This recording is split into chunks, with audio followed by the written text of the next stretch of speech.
সকাল ঠিক 4টের সময় উঠেছিলাম ঘুম থেকে। এখন ঘড়ি কাটায় 4:30 মতো বাজে। আর বাসি সমস্ত কাজ যা ছিল তা করে নিয়েছি। আর চান টান সেরে একদম চলে এসেছিলাম রান্নাঘরে চা করতে। তো যাই হোক, বাবার জন্য চা বসিয়ে দিয়েছিলাম আর মেয়ের জন্য জল গরম নিয়ে যাব। যেহেতু মেয়ের জন্য বাইরে খাবার সেরকম তো কোনো কিছু খাওয়াতে পারবো না, তো সেই কারণে এদিকে মেয়ের সমস্ত খাবার আমি নিয়ে নিয়েছি আর এই ফ্লাক্সের মধ্যে জল গরম নিয়ে নিলাম।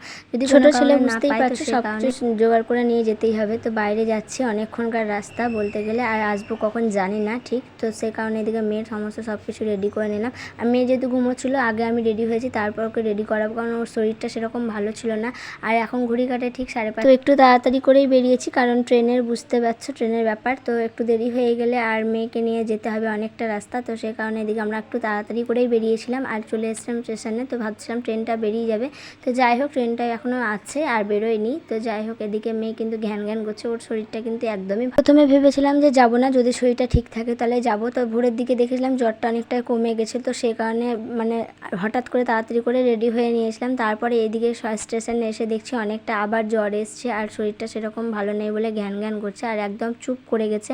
আর সেরকম চুপ করে থাকলে ভালো লাগে না।